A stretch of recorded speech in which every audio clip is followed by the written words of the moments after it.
नमस्कार. आवाज महाराष्ट्रामध्ये तुमचं सगळ्यांचं स्वागत. आज आपण चर्चा करणार आहोत एकनाथ खडसे यांच्या जमीन घोटाळ्यासंदर्भात जी ईडीची आत्ता चौकशी सुरू आहे त्याच्यात त्यांच्या जावयांना ईडीने अटकही केलेली आहे. आणि जेव्हा एकनाथ खडसे भाजप सरकारमध्ये मंत्री होते त्यावेळेला त्यांच्यावरती हा आरोप झाल्यानंतर जी चौकशी समिती नेमली गेली होती, झोटिंग चौकशी समिती, यांनी जो अहवाल तयार केला होता आणि त्या अहवालामध्ये एकनाथ खडसे यांना क्लीन चिट दिली गेली. आणि त्या क्लीन चिटवरून एकनाथ खडसे यांचा या प्रकरणाशी काहीही संबंध नाही, त्यांना त्याच्यात गोळलं गेलं अशा प्रकारचा या अहवालामध्ये काही गोष्टी स्पष्ट समोर आल्या. पण आज आता ईडीची चौकशी सुरू असताना अचानक ही गोष्ट समोर आली आहे की या झोटिंग समितीचा सरकारकडे दिला गेलेला अहवालच गायब झाला. मग अहवाल गेला कुठे?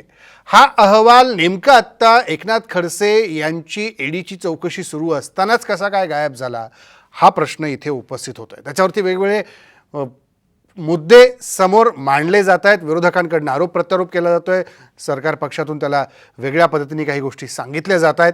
यावरच आज आपण चर्चा करणार आहोत. आपल्यासोबत भाजपचे प्रवक्ते शिवराय कुलकर्णी आहेत. आपल्यासोबत ज्येष्ठ पत्रकार रविकिरण देशमुख हेही आहेत. दोघांचंही स्वागत. आणि आपल्यासोबत येणार आहेत राष्ट्रवादी काँग्रेसच्या प्रवक्त्या आणि नेत्या विद्या चव्हाण ह्या देखील. शिवराय कुलकर्णी, सुरुवात तुमच्यापासूनच करतो की एकनाथ खडसेंच्याबद्दल भाजप सरकार असताना त्यांना झोटिंग समितीच्या अहवालातनं क्लीन चिट दिली गेली आणि आत्ता जेव्हा ईडीची चौकशी त्यांची सुरू झालेली आहे याच सगळ्या प्रकरणासंदर्भात, तेव्हा नेमकं झोटिंग समितीचा अहवाल गायब होतो. म्हणजे नेमकं काय झालं? खरं म्हणजे नेमकं काय झालं याचा राजकीय अर्थच आपल्याला सगळ्यांना लावावा लागणार आहे. आणि जे काही राज्यामध्ये राजकारण सुरू आहे ते पाहता एकीकडे या महाविकास आघाडीतील तीनही पक्ष एकमेकांवर त्यांची कशी कुरघोडी सुरू आहे आणि आतमधून यांचं किती आपापसामध्ये भयंकर द्वंद्व आहे, अंतर्द्वंद्व आहे, हे आपण गेल्या 3-4 दिवसामध्ये फारच ठळकपणे पाहतोय.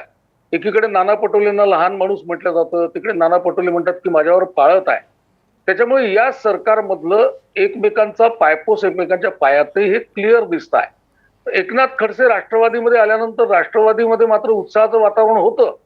पण ज्या जळगाव जिल्ह्यामध्ये एकनाथ खडसेंचा उपयोग हा राष्ट्रवादीला होणार आहे त्या जळगाव जिल्ह्यामध्ये त्यांच्या सत्तेत सहभागी असलेल्या शिवसेनेला मात्र एकनाथ खडसे तिथे सलत आहेत. तुम्ही बघितलं असेल की तिथे गुलाबराव पाटील आणि एकनाथराव खडसे यांचं फार सुरुवातीपासूनच म्हणजे अगदी त्यांच्या प्रवेशापासूनच एक अछूप द्वंद्व त्यांच्यामध्ये सुरू झालेला आहे. आणि माणसांची पळवापळवी, नगरसेवकांची पळवापळवी एक मोठ्या प्रमाणामध्ये तो भडका तीव्र पुढच्या काळामध्ये होईल हे सगळं दिसत आहे.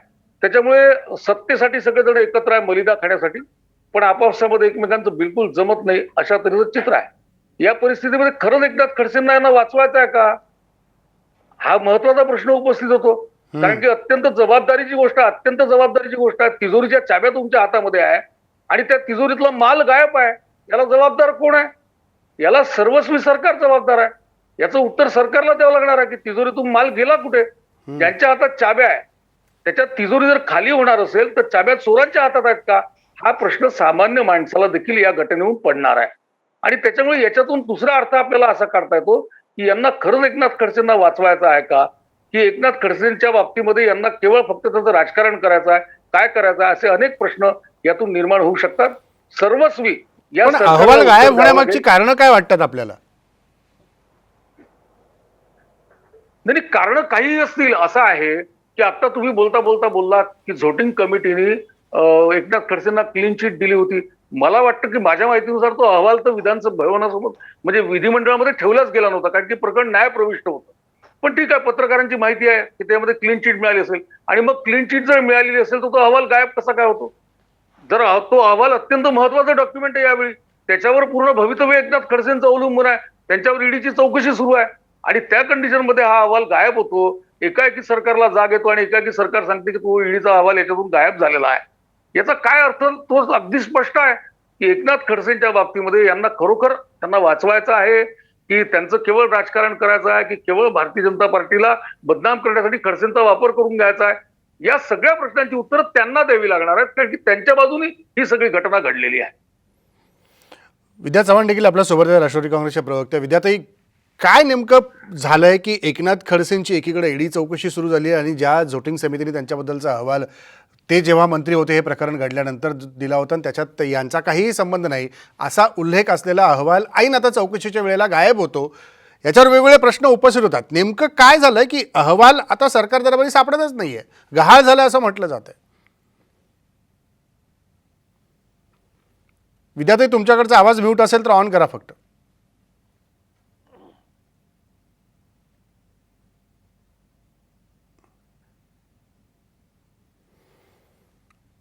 विद्याताई, येतोय आवाज माझा? त्यांच्यापर्यंत आवाज पोहोचत नाही. आपण परत एकदा जाऊ. रविकिरण देशमुख, या सगळ्या प्रकरणामध्ये जेव्हा आता ईडीचे वेगवेगळे चौकशी सुरू आहेत, वेगवेगळे प्रकरणं आत्ता समोर येत आहेत, वेगवेगळ्या लोकांच्या चौकशा केल्या जात आहेत, त्याच्यात एकनाथ खडसेंचा हा मुद्दा आणि त्यांच्याबद्दलचा अहवाल गायब होणं, याला कशा आपण गोष्टींनी पाहू शकतो? याला राजकीय गोष्टींनी पाहायचं की काही कुरघोडी म्हणून पाहायचं, की नेमकं कोणत्या मुद्द्यातून याला पाहिलं गेलं पाहिजे?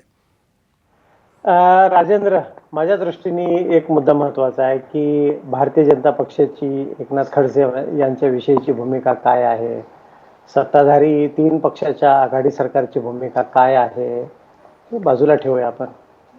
मला काय म्हणायचं आहे, ही व्यवस्था शाश्वत आहे.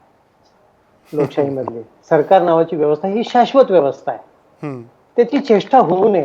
कारण काय होतं माहितीये का, भविष्यात यांची खूप मोठी उत्तरं पुढच्या पिढ्यांना आपल्याला द्यावी लागतात. आपण नेहमी बघतोय अलीकडं की अमुक एक फाईल गायब झाली, अमुक एक कागद सापडतच नाही. कुठेतरी आपण याच्या मुळाशी जाऊन असा विचार करायला पाहिजे, पत्रकार म्हणून किंवा आपण माध्यम जगताचे प्रतिनिधी आहोत म्हणून, की काय आहे नेमकं. पक्ष सत्तेवर येतील, जातील, अ येईल, ब येईल, मग ही चेष्टा आहे ना, त्या व्यवस्थेची ही चेष्टा आहे. ही मंत्रालयासारखी सुरक्षित जागा आज मला वाटतं की महाराष्ट्रात कुठलीही नाही आहे. तिथून एखादी फाईल गायब होते, तिथून एखादा अहवाल गायब होतो आणि कुणालाच काही वाटत नाही. आपण सरळ सांगतो की एखादा आमचा अहवाल गायब झाला, संपला. तुम्ही ग्रामीण भागातले आहात, बरोबर. मराठवाड्यातल्या एका कोपऱ्यातले, एखाद्या गरीब सामान्य माणसाकडे एखादा कागद नसेल, त्याला तहसील ऑफिसमध्ये किती वेळा चक्रा मारायला लावता तो. सापडून शोधा, घरी असेल तुमच्या, हा कागद आणल्याशिवाय तुमचं काम होणार नाही. 1760 वेळा तो सामान्य माणूस त्या कार्यालयामध्ये जातो. 1760 वेळा पटवून सांगतो की साहेब, मी जेन्युइन, मी ह्या योजनेला पात्र ठरू शकतो, तुम्ही मला ह्या योजनेत समाविष्ट करून घ्या. नाही, पण इथं काहीच होत नाही, कुणाचंच काही होत नाही. मागे तर नाशिक जिल्ह्यामध्ये एक ऐतिहासिक केस घडली की महाराष्ट्रामध्ये कदाचित एवढं मोठं भ्रष्टाचाराचं प्रकरण एखाद्या अधिकाऱ्याला रेड हँड पकडलेलं आलं नव्हतं. सार्वजनिक बांधकाम विभागाचे एक फार मोठे वरिष्ठ अभियंता होते. ते न्यायालयात गेल्यानंतर न्यायालयाला सांगण्यात आलं की संबंधित फाईलीच गहाळ झाल्यात. असं अनेकदा ऐकतोय आपण. काय माहितीये का, कुणासाठी कोण ही व्यवस्था चालवते हेच कळत नाही. म्हणजे याच्यात रविकिरण असं समजायचं आपण की ही फाईल गायब होते की गायब केली जाते, दोन्ही गोष्टी येतात. मग यंत्रणेवर, मग तुम्ही म्हणता त्याप्रमाणे यंत्रणा ही सरकार. एकदा मतदान संपलं की पुढची 5 वर्ष जनतेला कसलाही काही अधिकार राहत नाही. ती जनता काही परत बोलू शकत नाही कुणाला. बरोबर. त्याचा पुरेपूर एक लाभ काही लोकांना होत असतो की चला एकदा निवडणुका संपल्या, सरकार आलं, संपला विषय, पुढची 5 वर्ष तुम्ही आता बसा तुमच्या घरी आणि काय करणार आहात तुम्ही, ओरडाल, चर्चा कराल, पारावर बसून तुमच्या गावात बसून, काय करणार त्याच्या पलीकडं. काय होते माहितीये का की हे इतकं महत्वाचं प्रकरण आहे, एकनाथ खडसे दोषी आहेत की नाही हा निर्णय न्याय यंत्रणा घेईल, तपास यंत्रणा ठरवेल की काय नेमकं म्हणायचं आहे. प्रश्न हा आहे की यामधले महत्वाचे दस्तावेज गायब कसे होते. मला आठवतं वक्फ बोर्डाचं प्रकरण, एक तुम्हालाही आठवत असेल, 10 वर्षापूर्वी फार मोठा जमीन घोटाळा महाराष्ट्रात चर्चेला गेला आणि वक्फ बोर्डाची इन्क्वायरी लावण्यात आली की ही जमिनी कशा दिल्या गेल्या. आणि त्यावेळी एक सेवानिवृत्त न्यायमूर्तींची चौकशी नेमण्यात आली होती. त्यावेळी पण असाच प्रकार घडल्यानंतर त्यांना या अहवालाची प्रत मागण्यात आली आणि मला वाटतं की ती प्रत त्यांनी दिली होती दुसरी. का हो आपण असा प्रयत्न करायचा नाही की झोटिंग कमिशनचा अहवाल जर समजा गायब झाला असेल तर दुसरा अहवाल, दुसरी प्रत का नाही.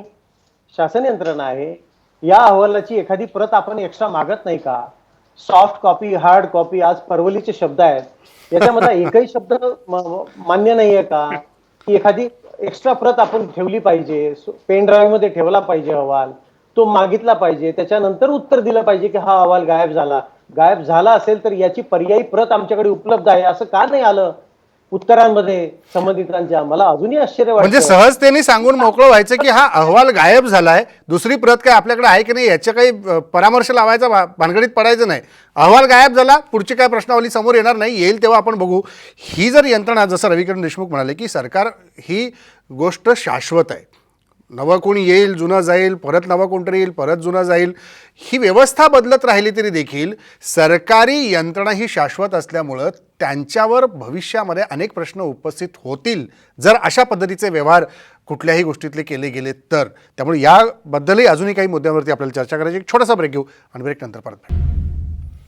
ब्रेकनंतर पुन्हा एकदा स्वागत. आपण झोटिंग समितीच्या अहवालासंदर्भात चर्चा करतोय जो गायब झाला आहे आत्ता. विद्या चव्हाण आपल्यासोबत आहेत, राष्ट्रवादी काँग्रेसच्या नेत्या प्रवक्त्या. विद्याताई, एकीकडं एकनाथ खडसेंची ईडीची चौकशी भोसरीतल्या MIDC जमीन घोटाळा प्रकरणी, आणि त्याचबद्दल जेव्हा ते मंत्री होते भाजप सरकारमध्ये तेव्हा झोटिंग समितीने त्यांना या प्रकरणात त्यांचा सहभाग नाही अशा प्रकारचा अहवाल दिला होता, आणि आज त्याचीच चौकशी पुन्हा सुरू असताना सरकारकडं हा अहवालच नाही, हा गहाळ झाला आहे असं सांगितलं जात आहे. याचा अर्थ काय घ्यायचा?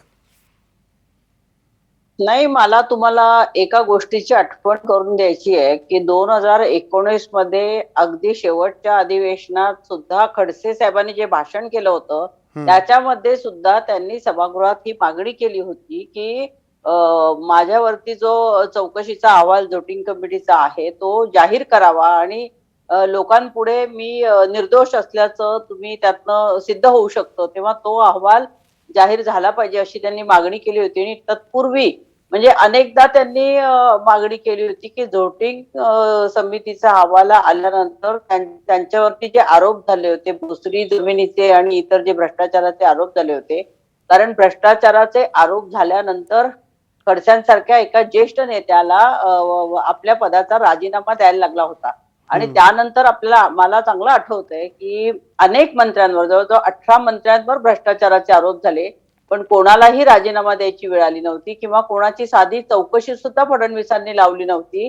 परंतु खडसेंच्या बाबतीत मात्र ते कायम म्हणजे विरोधातच वागलेले आपल्याला दिसतं, किंवा खडसे हेच आपल्या मार्गातला एकमेव अडथळा असल्याचं त्यांना वाटत होतं, आणि त्यामुळे त्यांनी तो अहवाल सभागृहात शेवटपर्यंत आणला नाही किंवा जनतेपुढे जाहीर केला नाही. आणि मला असं वाटतं त्याचंच हे आता आज तुम्ही बघितलं की खडसेंची ईडीची चौकशी. आता ईडीची चौकशी आज कोणाच्या मागे लागते? तुम्ही जर आतापर्यंत ईडीचे आरोप कोणाकोणावर झाले किंवा कोणाकोणाला चौकशीसाठी बोलवलं गेलं, ह्या सगळ्यांची जर नावं बघितली तर हे कधी राष्ट्रवादीच्या लोकांना, कधी शिवसेनेच्या लोकांना असंच आपल्याला बघायला मिळते. कारण हे एकदम होत नाही. म्हणजे कोणीतरी किरीट सोमय्या, नाही तर चंद्रकांत दादा पाटील, नाही तर आणि कोणीतरी आता याची पाळी आहे, आता त्याची पाळी आहे, आता ह्याची चौकशी होणार, असं हे आधीच हे जाहीर करतात की आता यांचं काही खरं नाही आणि बरोबर. जर लागणार आहे. नाही या गोष्टी घडत असतील, घडताना आपण पाहतोय, पण झोटिंग समितीचा अहवाल गायब होणं म्हणजे काय? याच्यामध्ये दोन बाजू आहेत. एक तर अशा प्रकारे मंत्रालयातले अहवाल गायब होतात, हे अत्यंत गंभीर प्रकरण आहे, अशा प्रकारचे अहवाल गायब होता कामा नये. परंतु हे अहवाल गायब झाले म्हणजे प्रशासनातील काही लोक जे देवेंद्र फडणवीसांच्या काळामध्ये त्यांच्या निकटवर्ती होते, जवळचे होते, ज्यांना अत्यंत त्यांच्या निकटची बक्षिसी मिळाली होती किंवा ज्यांना प्रमोशन मिळाले होतं, ज्यांना हव्या तिथे बदल्या मिळाल्या होत्या, असे अजूनही मंत्रालयात भाजपच्या जवळचे असे प्रशासनात काही मंडळी आहेत. आणि निश्चितच मंत्रालयातली कुठली वस्तू त्यांना पाहिजे आहे किंवा कुठली नको आहे ती त्यांना जर काय हे करायची असते तर त्यांच्यावर दाट संशयाची सुई आहेच ना. त्यामुळे आपल्या सोयीच्या गोष्टी आहेत त्या आपल्या लोकांकरवी करून घेणं हा त्यांचा एक यातला शुद्ध हेतू दिसतोय. हे दिसतच आहे अगदी सरळ. कारण आतापर्यंत हा अहवाल तुम्ही मुख्यमंत्री असताना त्या 2-3 वर्षामध्ये तो अहवाल तुम्ही जाहीर केला नाही. त्याच्यातनं खडसे साहेब हे निर्दोष आहेत हे सिद्ध होत होतं. ते तुम्ही म्हणजे तुम्हाला तो अहवाल नेमला, परंतु अहवालाचा जो त्यांच्यावरती आरोप चुकीचे आहेत हे सांगणं होतं. ठीक आहे, मी येतो विद्यार्थी तुमच्याकडे. शिवराय कुलकर्णी, जे मुद्दे विद्या चव्हाण मांडतायत या मुद्द्यांच्या विषयी आपल्याला काय म्हणायचं आहे? पटतायत हे मुद्दे आपल्याला? अहो अगदी म्हणजे एक तर त्यांनी जे प्रमाणपत्र दिलं त्याबद्दल मी त्यांचे आभार मानतो, की सत्ता नसतानाही अर्ध मंत्रालय जर फडणवीसांच्या म्हणण्याने ऐकत असेल आणि अर्ध्या मंत्रालयात जर फडणवीसांची माणसं अजून काम करत असतील तर फडणवीसांचा काय करिश्मा आहे महाराष्ट्रावर आणि या राज्यावर, हे प्रमाणपत्र त्यांनी दिलेलं आहे. त्याच्यामुळे हा काही पोरखेळ नाही आहे, हे फार राज्याचं गंभीर प्रकरण आहे. आणि या बरोबर. गंभीर प्रकरणामध्ये या पद्धतीची उडवाउडवीची रविकिरणजी मगाशी बोललेत ते आता या ठिकाणी रविकिरणजी, तो मी 100% त्यांच्याशी सहमत आहे की व्यवस्थांचं काय. आज अ राज्य करतोय, उद्या ब करेल, बच्या जागी क येईल, हा सगळं होत राहील. पण ज्या व्यवस्था तुम्ही उभ्या केल्या त्या व्यवस्थांचं काय, आणि त्या व्यवस्थांवर जेव्हा प्रश्नचिन्ह उभं होतं तेव्हा आम्ही या पद्धतीची उडवाउडवीची उत्तर देतो. फडणवीसांचं आणि खडसेंचं जमत नव्हतं का वगैरे. अहो ते काय होतं ते सगळ्या महाराष्ट्राला माहिती आहे, भारतीय जनता पार्टीला माहिती आहे. आज खडसे तुमच्याकडे आलेले आहे, ते झाला, तो सगळा इतिहास संपला आहे. तो महत्वाचा विषय हा आहे की तुम्हाला ते सांभाळता आलेलं नाही. क्रमांक 1. क्रमांक 2, तुम्हाला विधिमंडळ समजत नाही का.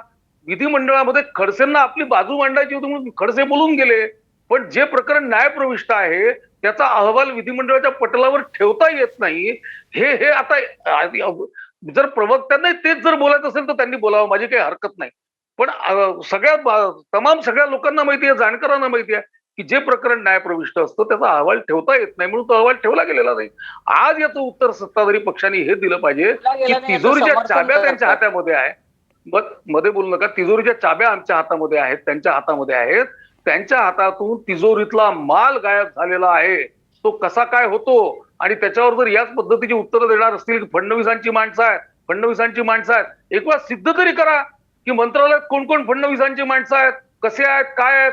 प्रत्येक वेळी तुम्ही उठता एक तर केंद्राकडे बोट दाखवता, नाही तर फडणवीसांकडे बोट दाखवता. ठीक आहे, शिवराय कुलकर्णी, आपण उत्तर घेऊ विद्यार्थ्यांचं. स्थापन झाल्यापासून त्यांचं उत्तर घेऊ. विद्यार्थी उत्तर द्या. माणसं फडणवीसांची आहेत तरी कोण, हे एकदा ते म्हणतात सिद्ध करून दाखवा. आणि ते होईलच हो सिद्ध. प्रत्येक गोष्ट काय सिद्ध करावी लागत नाही, ती आपोआपच होत असते. पण ते जे कुलकर्णी जे म्हणाले की हा पोरखेळ आहे आणि भाजपने हा पोरखेळ कोणी केलाय, ज्यांनी कधी सत्ता बघितली नव्हती आणि ज्यांना 2014 नंतर सत्ता मिळाली त्यांनी सत्तेचा अक्षरशः पोरखेळ केलाय. म्हणजे ईडीची चौकशी इतक्या, आणि तेही मोठ्या प्रमाणात महाराष्ट्रातल्याच नेत्यांवर, आणि तेही विरोधी पक्षातल्या नेत्यांवरच हा पोरखेळ सगळ्या भाजपने केलेला आहे. आणि गहाळ केला अहवाल याचं समर्थन सुद्धा कुलकर्णी करतायत. म्हणजे मला खरोखरच त्यांचं आश्चर्य वाटतंय. ते म्हणतात इतिहास संपला आहे. मला कुलकर्णीजींना सांगितलं, तुम्ही कितीही इतिहास संपवण्याचा प्रयत्न केला तर इतिहास संपत नसतो, इतिहासाची नोंद होत असते. दिल्लीला काय चाललंय आणि कशा प्रकारे उद्ध्वस्त करायचं चाललंय संबंध, म्हणजे स्वातंत्र्य काळातील संबंध खुणाच पुसून टाकायचं आणि ते बुलडोजर करायचे, याचे सगळ्या मोठ्या मोठ्या इमारती, निर्माण भवन. विद्यार्थी हाच मुद्दा आहे. मगाशी रविकिरण देशमुख ऐका, मुंबईमध्ये विद्यार्थी ऐका, हाच मुद्दा आहे. मगाशी रविकिरण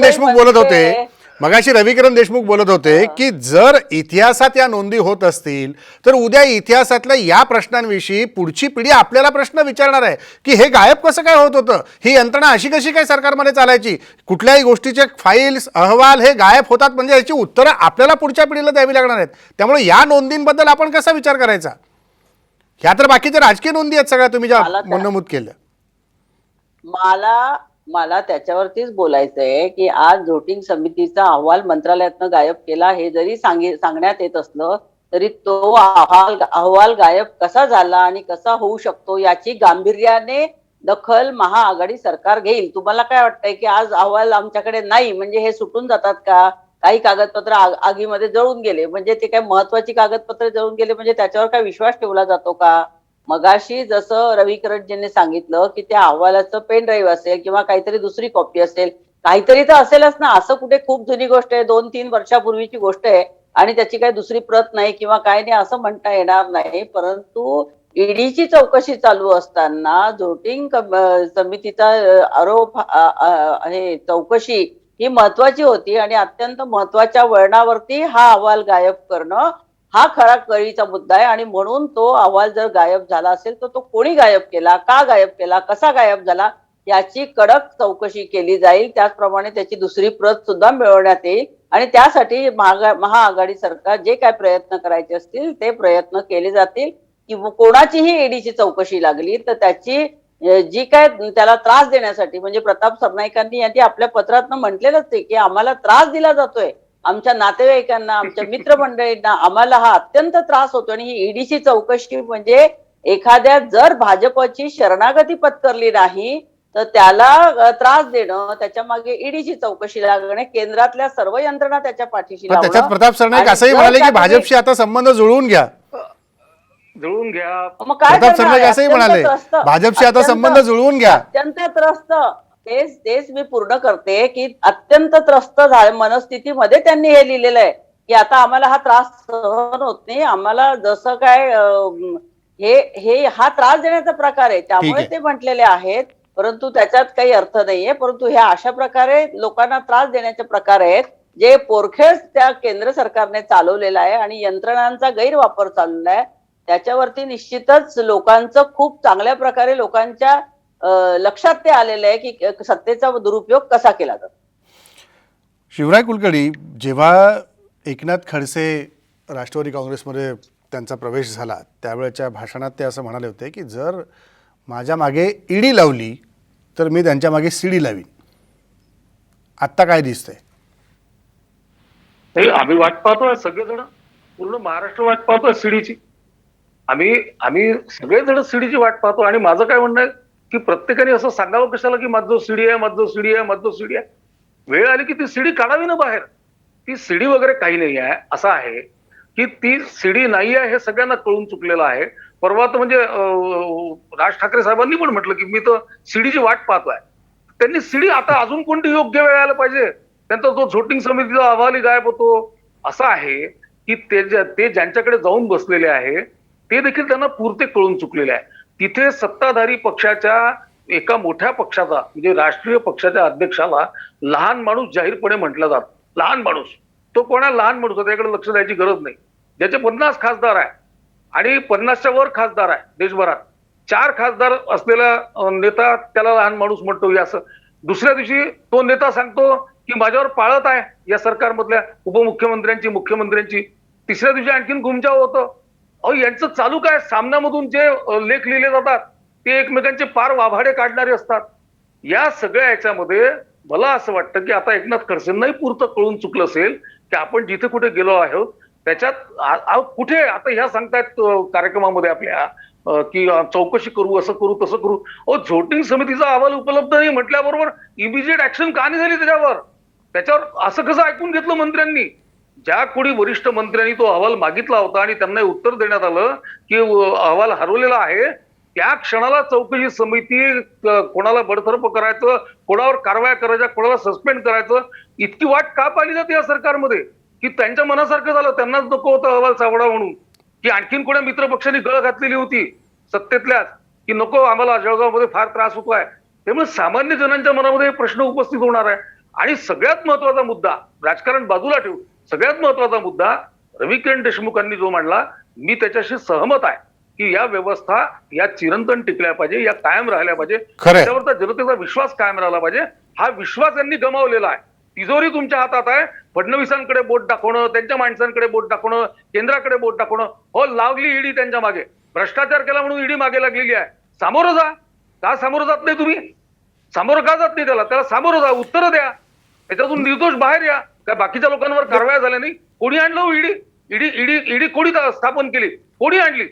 ज्या मंत्रिमंडळात शरद पवार होते त्यांनी ईडी आणलेलं आहे सगळं हे प्रकरण. त्याचे कायदे हे त्यांनी आणलेले आहेत, त्यांनी अधिकार दिलेले आहेत, त्यांच्या नेतृत्वात हे अधिकार दिले गेलेले आहेत.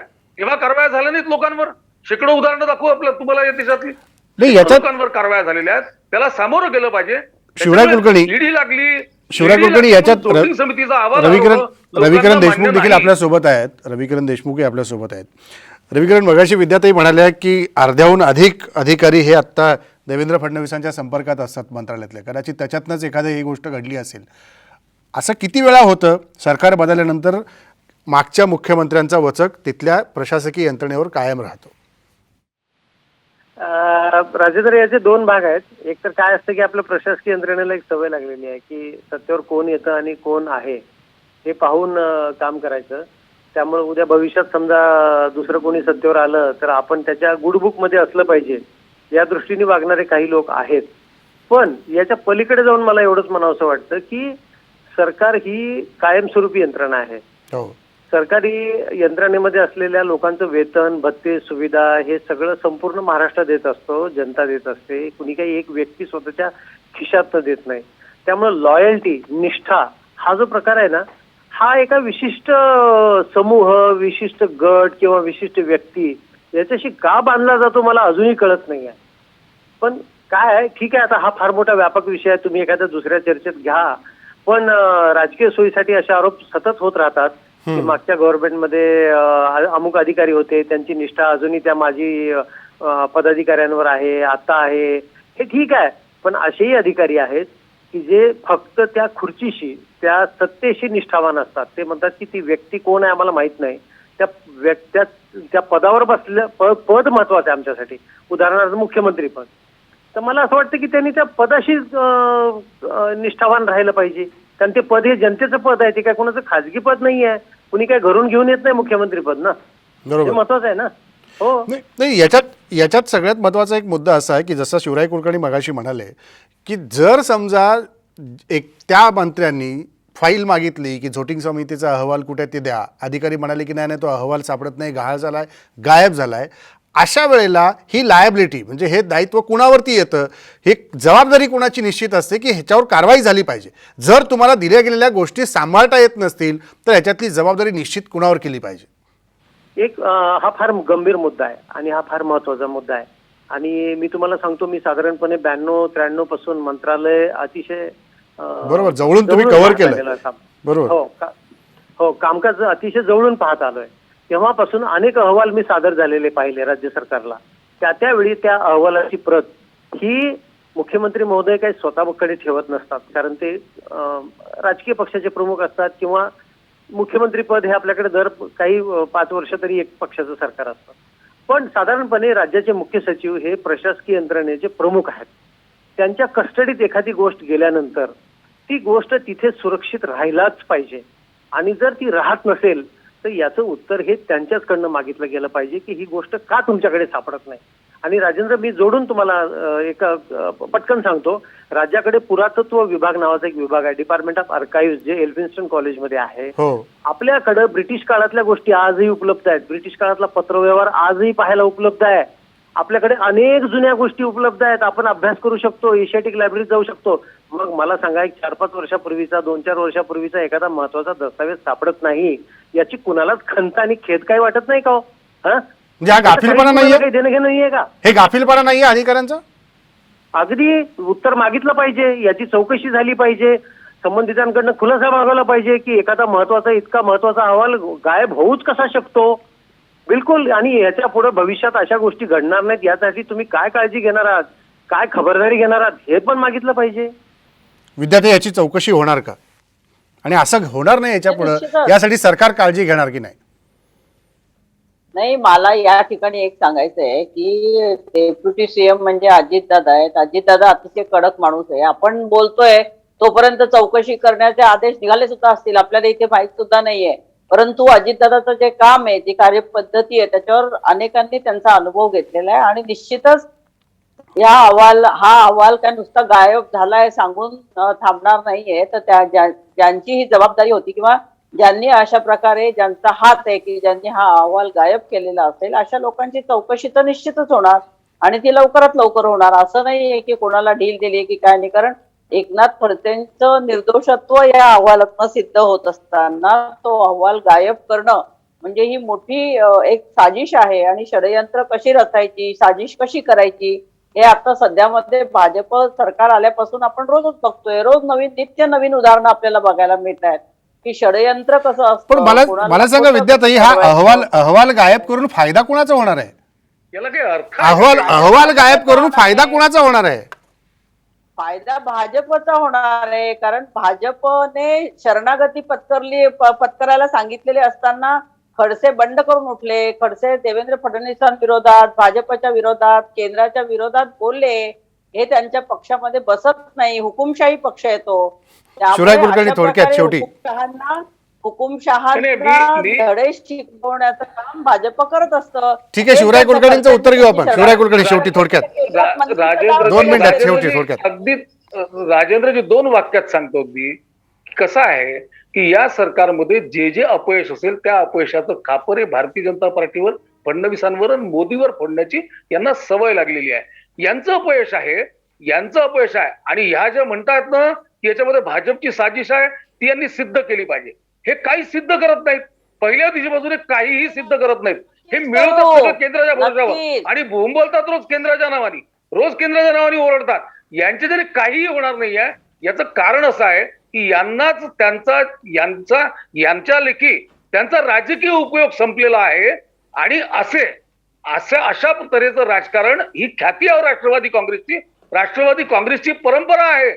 या पद्धतीने आता आपण माध्यमांचा शिवराय वापर कुलकर्णी आपण करून बघूया की सरकार त्यांना- याच्यात चौकशी करून त्या संबंधित अधिकाऱ्यावरती कारवाई करतं का, आणि पुढे जर ती ती फाईल जर गायब झाली असेल तर ती पुन्हा एकदा मंत्रालयामध्ये परत येते का, हे देखील आपल्याला बघायला लागेल. धन्यवाद शिवराय कुलकर्णी, विद्याताई आणि रविकिरण देशमुख, तुम्ही आलात आणि चर्चेत सहभागी झालात. शासकीय दरबारात दाखल झालेली एखादी चौकशीची फाईल किंवा तो अहवाल गायब होणं हे यंत्रणेच्या दृष्टीने भूषणावं आहे का, याचा विचार प्रशासनात काम करणाऱ्या अधिकाऱ्यांनी आत्मचिंतनाच्या रूपाने करण्याची गरज आहे. कारण याची उत्तरं पुढच्या काळामध्ये अनेकांना यंत्रणेतल्या अधिकाऱ्यांच्या रूपाने द्यावी लागणार आहेत. त्यामुळं हा कलंक यंत्रणेवरती लावून घ्यायचा नसेल तर अशा पद्धतीचे व्यवहार करणं थांबले पाहिजेत. हाच खरा याच्यातला मुद्दा आहे.